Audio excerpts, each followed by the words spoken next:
हिमालय की गोद में बसा नेपाल एक बार फिर राजनीतिक अस्थिरता और जनता के गुस्से की आग में झुलस रहा है।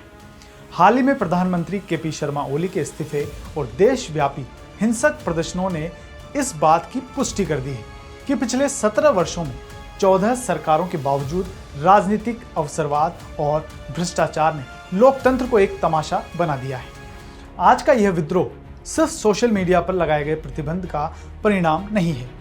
यह दशकों से जमा हो रही राजनीतिक निराशा, बेरोजगारी और आर्थिक असमानता की कहानी है, जो आज की जेनजीज पीढ़ी के आक्रोश के रूप में सामने आई है। इतिहास की परतों में छिपा असंतोष नेपाल का राजनीतिक संघर्ष कोई नई बात नहीं है। इसकी शुरुआत 1846 में राणा परिवार के निरंकुश शासन से हुई, जहां राजा सिर्फ नाम मात्र के शासक थे और असली शक्ति प्रधानमंत्रियों के हाथों में थी। 1951 में भारत की आजादी से प्रेरित होकर लोकतांत्रिक आंदोलनों ने इस शासन का अंत किया, लेकिन लोकतंत्र का यह पहला प्रयोग अल्पकालिक ही रहा। 1960 में राजा महेंद्र ने चुनी हुई सरकार को भंग कर दिया और पंचायती व्यवस्था लागू की, जिसने सत्ता को फिर से राजतंत्र में केंद्रित कर दिया। 1990 के जन आंदोलन ने बहुदलीय लोकतंत्र को बहाल तो किया, लेकिन यह बदलाव सिर्फ सतही था। असली शक्ति अब भी राजा के पास ही रही और राजनीतिक दलों की आपसी गुटबाजी ने जनता के संघर्ष के साथ विश्वासघात किया। 1996 से 2006 तक जब संसदीय राजनीति ने जनता को निराश किया, तो माओवादी विद्रोह ने एक नई क्रांति का वादा किया। यह संघर्ष गरीबी, बेरोजगारी और भूमि असमानता जैसे गहरे सामाजिक आर्थिक मुद्दों से प्रेरित था। 1996 में नेपाल की 40% से अधिक आबादी गरीबी रेखा से नीचे थी।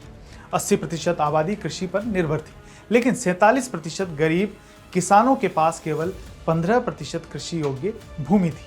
माओवादी नेताओं जैसे पुष्प कमल दहल प्रचंड ने राजशाही को खत्म करने और एक न्यायपूर्ण गणराज्य स्थापित करने का लक्ष्य रखा। 10 साल तक चले इस गृह युद्ध में 16,000 से अधिक लोग मारे गए।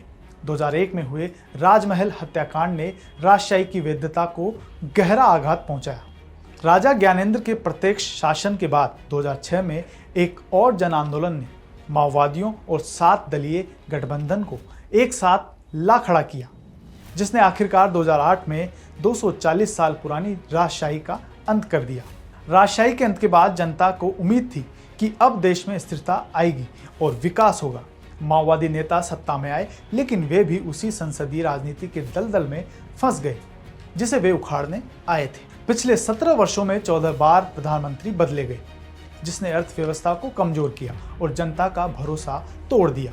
महंगाई और बेरोजगारी चरम पर पहुंच गई। यही कारण है कि कुछ लोग अब राजशाही की वापसी की मांग करने लगे हैं। नेपाल में हाल के विरोध प्रदर्शनों का नेतृत्व एक नई पीढ़ी जेनजीज कर रही है, जो पारंपरिक राजनीतिक दलों से ठगा हुआ महसूस करती है।